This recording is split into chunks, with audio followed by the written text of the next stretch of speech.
Diapo très importante parce qu'en fait, elle résume les 60 prochaines diapos.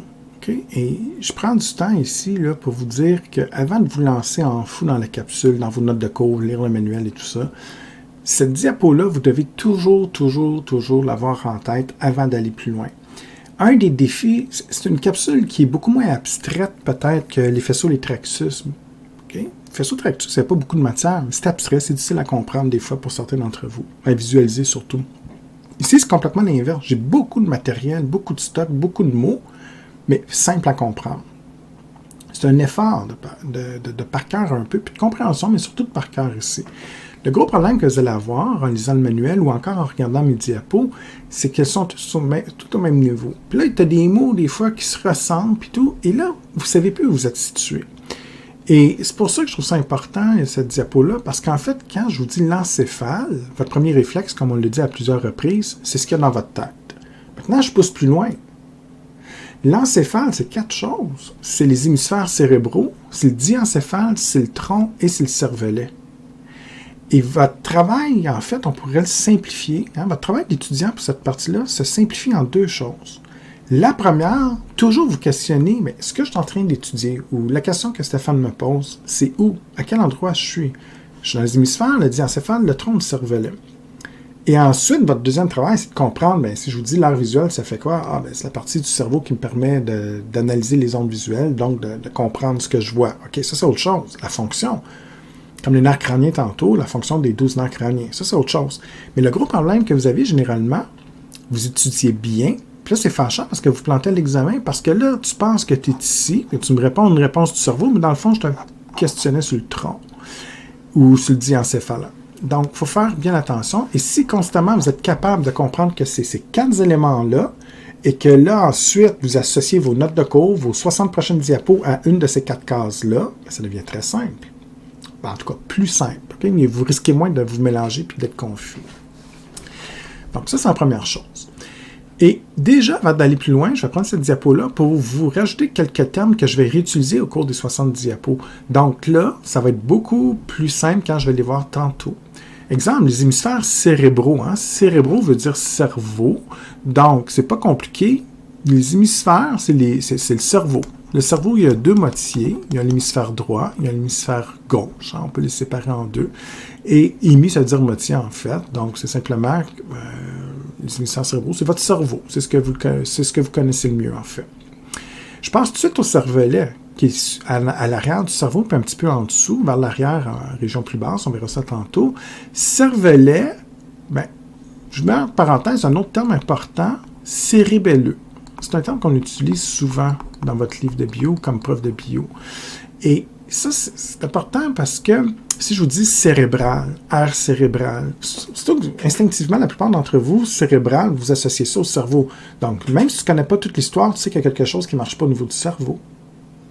Mais c'est la même chose pour cérébelleux. Je suis très conscient que c'est un terme que vous utilisez moins, mais dans le milieu de biomédical, si je vous dis un hémisphère cérébelleux, si je vous dis, peu importe le terme biologique que j'utilise, et vous voyez le mot cérébelleux, pédoncule cérébelleux, pédoncules cérébraux, vous ne savez pas c'est quoi un pédoncule aujourd'hui, mais si je vous dis pédoncules cérébraux, tu sais déjà que c'est une structure dans le cerveau.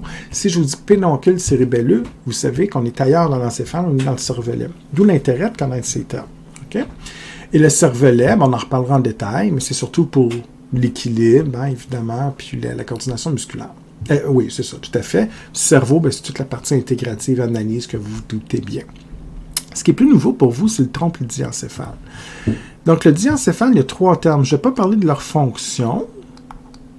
On verra ça plus tard, mais au moins d'être capable d'associer les 3 structures de l'encéphale que je vous montre aujourd'hui à la région du diencéphale.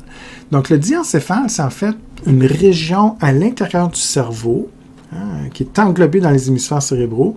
Puis pour moi, c'est un petit peu comme le cœur du cerveau. 3 petites régions incluant 3 structures qui ont l'air tout minuscules, mais à quel point importantes pour vous maintenir en vie. Vous allez vous en rendre compte d'ailleurs bientôt là, dans la suite de la capsule. Donc, un mot que vous avez déjà entendu sans trop le connaître pour l'instant, le thalamus, on en a parlé un petit peu, on va le faire bientôt de façon officielle. Donc, pour l'instant, le thalamus fait partie du diencéphale. Puis je sais que encéphale, diencéphale, ça sonne pareil. Mais l'encéphale, c'est l'ensemble de ce qu'il y a dans votre tête. Diencéphale, c'est une partie de l'encéphale. Et à l'intérieur de ce diencéphale, j'ai le thalamus. Et les trois autres termes vont porter aussi le nom de thalamus. Mais évidemment, il faut le distinguer. Donc, on va juste mettre un préfixe un petit peu différent. Il va y avoir l'hypothalamus. Okay? Donc, hypo, ça veut dire plus bas. Donc, il est situé un petit peu plus bas que le thalamus, vers l'avant du cerveau. On verra tantôt. Et hippie, qui veut dire, entre autres, là, dans ce cas-ci, qui est situé un peu plus vers l'arrière. Donc, le diencéphale, c'est juste un thalamus. Il faut juste rajouter les bons épithètes. Donc, diencéphale, c'est soit le thalamus, l'hypothalamus ou l'épithalamus. Vous ne savez peut-être pas à quoi ça sert pour l'instant, mais vous êtes capable d'associer ça au diencéphale. Et le tronc cérébral, bien, vous connaissez déjà les trois parties, mais vous ne connaissez pas leur fonction. En fait, je les ai mentionnées rapidement, mais vous savez qu'il y a le bulbe rachidien, on en a parlé un petit peu dans les autres capsules. Vous savez aussi que la région centrale du tronc s'appelle le pont. Et il y a une partie aussi qui s'appelle le mésencéphale. Et encore une fois, regardez comment ça peut être mélangeant. J'ai le terme encéphale, diencéphale, mésencéphale. C'est pas rare que j'ai des étudiants qui confondent les trois. Donc, c'est pour ça que c'est important de bien séparer tout ça. Parce que le moment dans la capsule où je serai à plein dans le mésencéphale, puis je vous explique les fonctions, il ne faut pas penser que tu es dans le diencéphale, ce qui fait complètement autre chose. Okay? Donc, voilà. Et tant que ça, c'est pas clair, cette diapo-là, ben, ça ne donne rien d'aller plus loin. Quand c'est maîtrisé sur le bout des doigts, puis c'est très clair dans votre tête, là, ça va devenir beaucoup plus intéressant d'aller plus loin et ça va être beaucoup moins mélangeant. Ici, c'est simplement pour vous illustrer un petit peu, là c'était des mots, mais visuellement, c'est quoi, où c'est qu'on se retrouve. Donc, évidemment, j'ai, exemple, l'encéphale au complet ici, 4 parties. Donc, c'est une vue de côté, évidemment. On reconnaît ici ce qui est en rangée, le cerveau, donc un des 2 hémisphères. En dessous ici, donc ça c'est l'élément 1, hein, le cerveau. L'élément 2, exemple ici, c'est le cervelet, ce que j'ai encerclé. Donc, le cervelet qu'on colore en orange ici, c'est la même chose. Donc, on a 2 des 4 composantes de l'encéphale.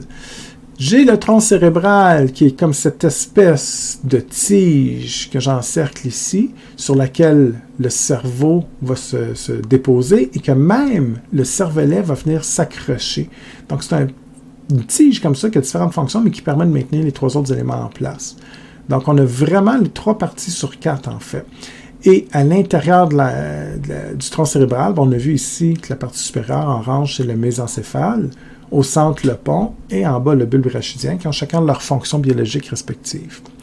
Le diencéphale, lui, il est plus comme au cœur du cerveau. Donc, à l'intérieur, c'est vraiment la partie orangée ici. Et dans cette section-là, c'est une région, en fait, le diencéphale, qui est composée de 3 éléments. Donc, c'est pas à retenir pour tout de suite, mais exemple, ici, j'aurais l'hypothalamus, thalamus au centre et l'hypothalamus vers l'arrière ici. On reverra ça en détail. Et l'encéphale, c'est quoi? Ben, c'est ces 4 éléments-là, en fait, avec leurs sous-régions. Toujours en termes d'anatomie, il y a différents termes qu'on utilise pour décrire le cerveau humain. Donc, les 2 hémisphères, je vous disais, exemple, là, ici, la personne, c'est comme si elle regarde vers l'avant, comme ça ici. Donc, ici, ce que je colore ici, c'est l'arrière de la personne avec son cervelet. Ici, ce serait les yeux puis le devant de la personne. Okay? Donc, on regarde comme ça. Et ce qu'on voit, en fait, c'est que les 2 hémisphères, j'ai l'hémisphère gauche qui est ici, l'hémisphère droit qui est ici. Et dans ce cas-ci, donc c'est l'ensemble du cerveau, mais comment on fait pour séparer les 2 hémisphères? Bien, il y a comme une espèce de grande fente, une grande cavité qui sépare les deux comme ça, qui s'appelle la fissure longitudinale. Et c'est à l'intérieur qu'on avait le sinus sagittal, en fait, ceux qui se souviennent du LCS, avec le trajet du LCS, puis qu'on évacuait par les villosités le liquide cérébrospinal vers la circulation veineuse, hein, puis ça, c'est la grosse veine qui circulait là-dedans. Bon, ça c'est toujours vrai, mais des fois, vous confondez les deux. Ouais, il m'avait dit l'autre fois que c'était l'autre mot, là, sagittal, puis là, ben, en fait, les deux sont reliés. C'est qu'à l'intérieur de la fissure, j'ai une grosse veine qui s'appelle le sinus sagittal.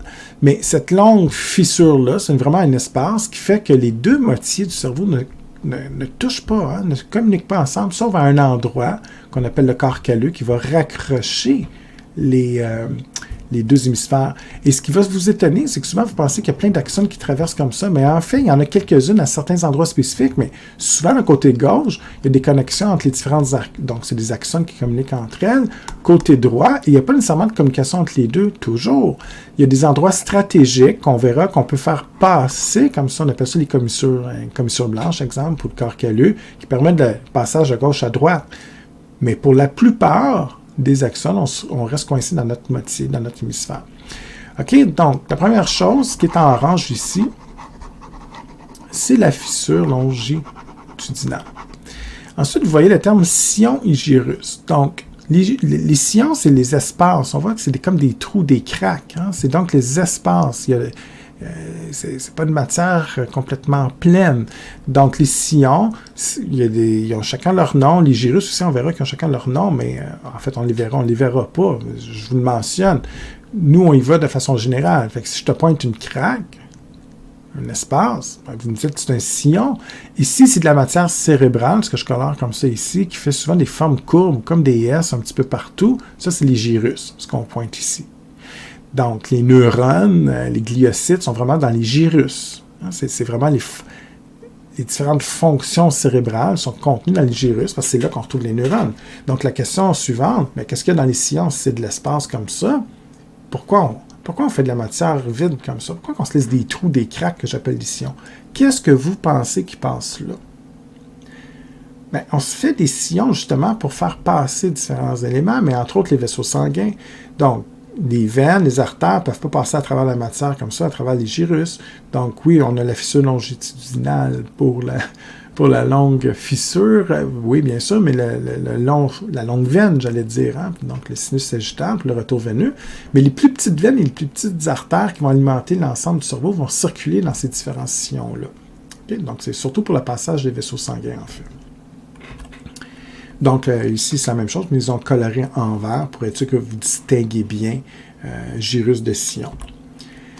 La fissure transverse, on avait vu ça aussi dans une capsule précédente. Donc, c'est plus un rappel. C'est simplement l'espace comme ça qui va séparer le cerveau du cervelet, tout simplement. Donc, sur le dessin ici, c'est ce qui est coloré en orange ici. OK. Les trois prochains schémas anatomiques sont importants. Donc, techniquement, vous devez les étudier. Je pourrais mettre des schémas similaires et vous devez être capable d'identifier les régions ou les structures que je vais vous pointer. Si j'en parle pas, ce n'est pas matière à examen. La première des choses, l'ensemble du cerveau, on peut le distinguer en 5 grandes régions, ce qu'on appelle des lobes. Et c'est important pour moi que vous soyez capable de vous familiariser avec les termes et de les localiser parce que les noms qu'on associe au lobe, c'est aussi souvent le nom qui va... en fait, l'os qui va recouvrir, l'os du crâne qui recouvre la même région du lobe porte le même nom. Je donne un exemple. Le lobe frontal, c'est toute cette partie avant du cerveau. Donc ici, c'est la partie avant.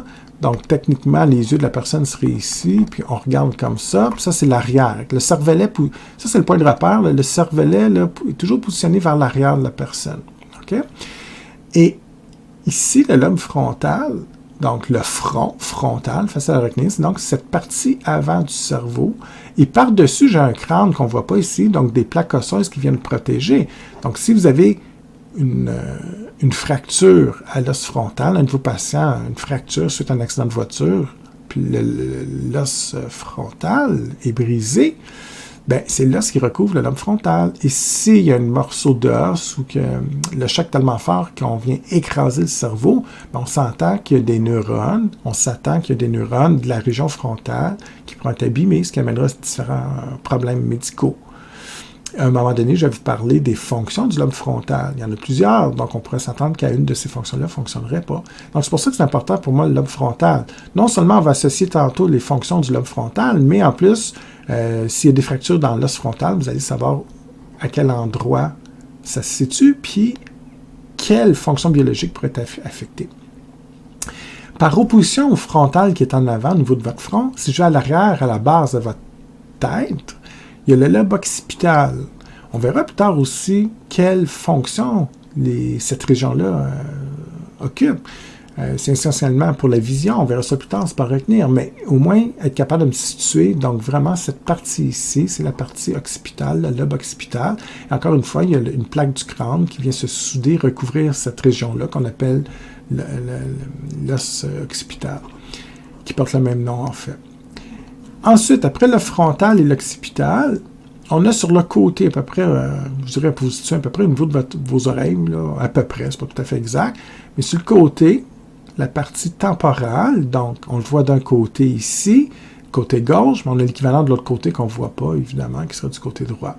Donc, le lobe temporal, et encore une fois, il y a un os qui porte le même nom, qui va recouvrir cette région-là pour la protéger. Et le dernier que je vous montre sur le dessin, c'est le lobe pariétal.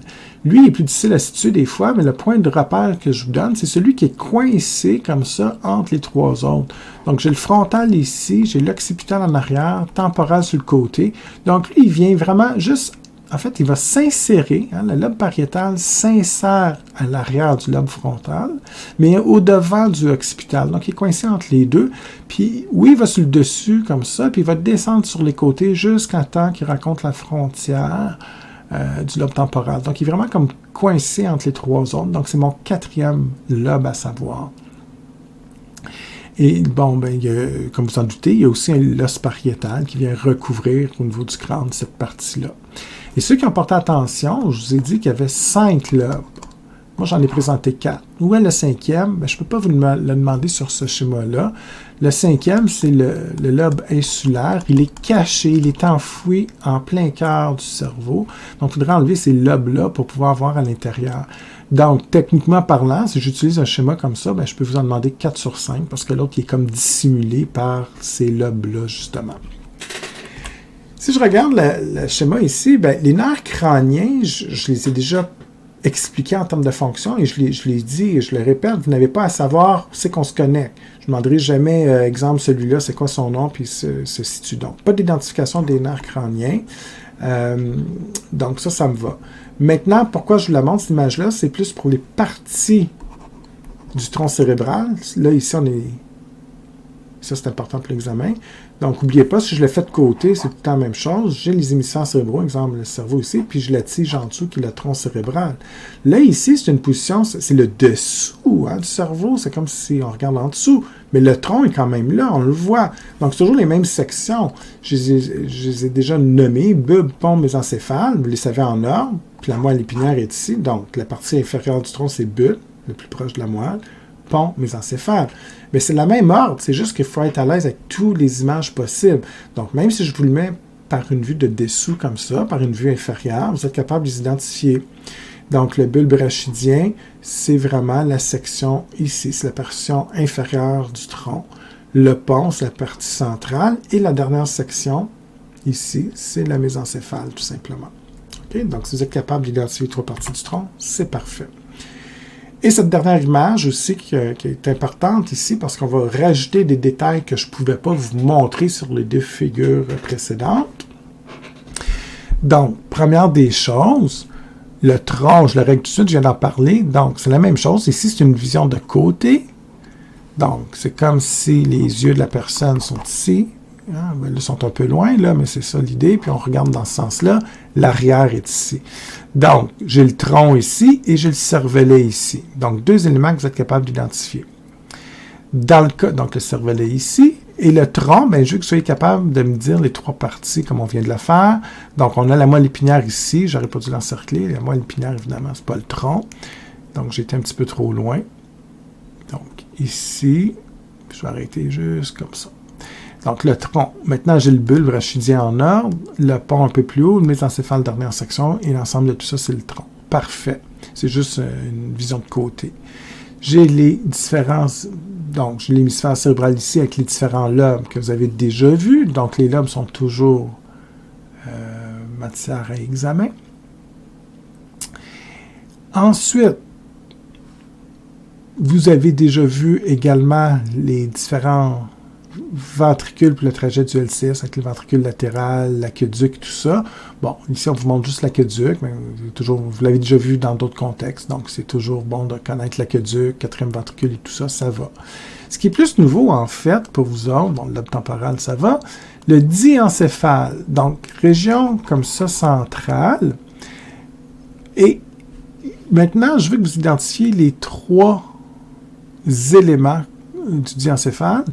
Et en fait, je réalise que j'ai probablement une vieille image. La deuxième édition, ils ont corrigé l'erreur, si je me souviens bien. Ce n'est pas le cas. Là, faites attention. L'adhérence interthalamique, je ne demande pas l'adhérence, mais je demande les 3 sections du diencéphale. Et ce qu'on aurait dû trouver ici, c'est l'hypothalamus. Tantôt, je les ai fait écrire thalamus, hypothalamus et hippé. Donc, ici, l'hypothalamus devrait être écrit ici dans le diencéphale. Si c'est déjà le cas, tant mieux. Si vous travaillez avec une vieille édition, ben, l'hypothalamus, faites juste attention, ils l'ont sorti du diencéphale, donc ça met une confusion. C'est comme si c'était pas le diencéphale, c'est faux. Donc, gardez en tête qu'ici, l'hypothalamus, c'est la 3e composante du diencéphale. OK?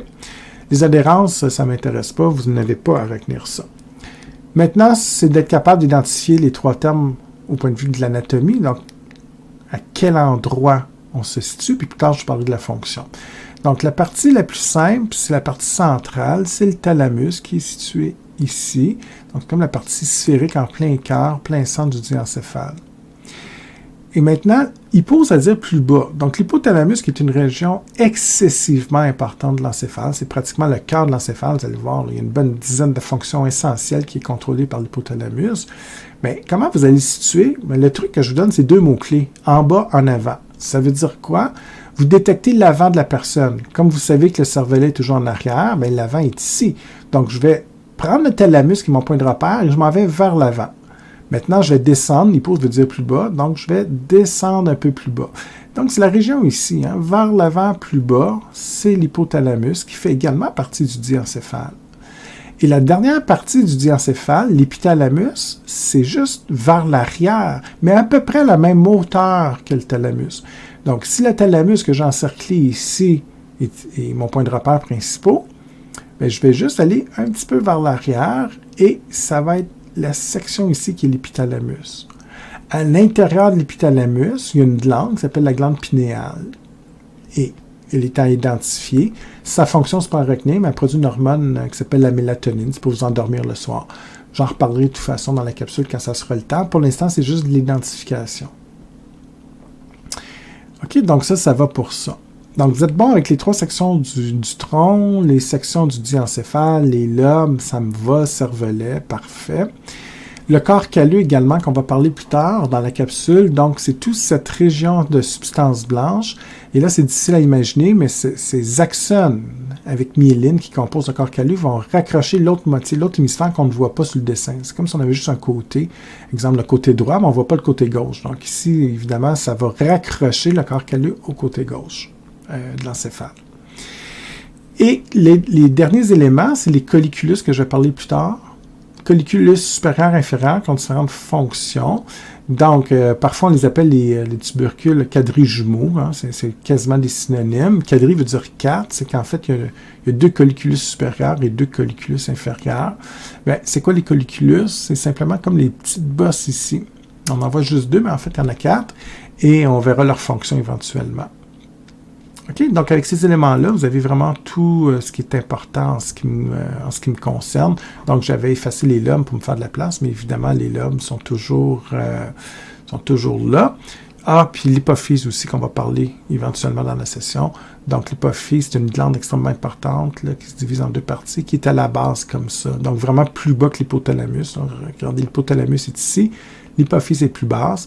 Il y a même une tige qui rattache l'hypophyse et l'hypothalamus. Il y a une communication biologique qui se fait entre les deux, en termes d'influx nerveux et d'hormones aussi, on verra ça plus tard. Mais donc c'est ça. Donc il faut être capable d'identifier. Un jour, je parlerai de leurs fonctions respectives.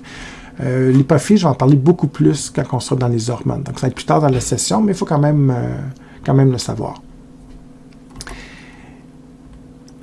Dernière petite chose, ben pas dernière petite chose, mais toujours en termes d'anatomie, j'ai pas dû créer de faux espoirs, mais pour conclure un peu l'anatomie de l'encéphale avant de passer à un autre sujet, il y a également de la substance grise et blanche qui inclut les noyaux basaux, je vais en reparler bientôt. Donc, la substance grise qui est ici, en rangée, et la blanche est au centre ici. Et en fait, je vais vous montrer ça plus ici. OK? Donc, contrairement à ce qu'on vous a montré au niveau de la moelle épinière, il y a comme une différence puis une similarité entre l'encéphale et la moelle épinière. Donc, évidemment, les deux sont dans la SNC et les deux ont de la substance blanche et grise. Mais ce qu'on veut vous faire comprendre, c'est qu'au niveau du cerveau versus la moelle, les couleurs sont inversées. Donc, pour le cervelet, puis ces sections-là, je m'en fous un peu. Ce que je veux que vous compariez, c'est ce qu'il y a dans l'encadré rouge en haut et en bas.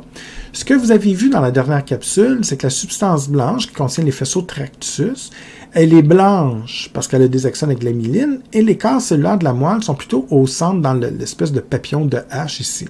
Donc, la substance grise est au centre et la substance blanche est en périphérie dans la moelle. Mais si vous remarquez, le cerveau, c'est l'inverse. La substance grise est en périphérie et la blanche est au centre. Vraiment l'inverse de la moelle épinière. Ça, c'est la différence. Mais la logique est la même. C'est que ce que vous devez visualiser quand vous regardez ici l'encéphale, c'est toujours ce que je vous ai fait écrire par le passé. La grise contient quoi? Bien, les corps cellulaires des neurones avec les dendrites. Donc, les corps cellulaires, les dendrites des neurones. Et à la limite, s'il y a des axones, généralement, c'est des axones courts sans myéline. Il peut y avoir des axones, mais ils ne sont pas très longs et ils n'ont pas de myéline. Sans myéline. Par contre, la substance blanche ici, ben, la blanche, c'est toujours la même chose. C'est une chose, c'est des axones avec la gaine de myéline qui agit comme un isolant électrique. Ce que vous connaissez maintenant. Okay, donc, des axones avec la myéline. Maintenant, si je vous posais la question suivante, avec toutes les connaissances que vous avez maintenant, puis je vous dirais, ben, dans le fond, l'encéphale, si on veut simplifier, il y a deux fonctions. Il y a une fonction de conduction électrique, puis une fonction d'analyse, d'intégration. Alors, à votre avis, est-ce que c'est la partie en surface, comme ça, au niveau de l'encéphale, qui s'occupe de toute l'analyse, le processus de décision que vous prenez, la réflexion, les réflexions complexes, ou c'est plutôt la partie blanche qui s'occupe, donc le centre du cerveau qui s'occupe de l'analyse et tout? En d'autres mots, quelle partie du cerveau, l'extérieur ou l'intérieur, ou le centre qui s'occupe de l'analyse, puis quelle partie s'occupe de la conduction des influx nerveux d'une région à l'autre? Donc, comme la blanche a de la myéline, ce que vous pouvez visualiser, c'est les axones avec myéline sont ici. Donc, on pourrait faire maintenant un corps cellulaire ici. L'axone avec la myéline passe comme ça, traverse d'un côté. L'autre neurone s'en vient ici, se connecter avec l'autre comme ça. Et en fait, le circuit central, c'est un gros réseau d'axones qui circulent un peu partout pour amener l'information de part et d'autre dans les différents endroits du cerveau. Côté gauche, côté droit, en haut vers le bas, peu importe. Alors que le processus décisionnel, donc des centaines de milliards de neurones, pour la plupart, les corps cellulaires, les dendrites, qui font des synapses, PPSE, PPSI, fait des influx ou non, sont en surface comme ça. OK? Voilà. Okay? Donc ça, c'est bien sûr important de distinguer tout ça.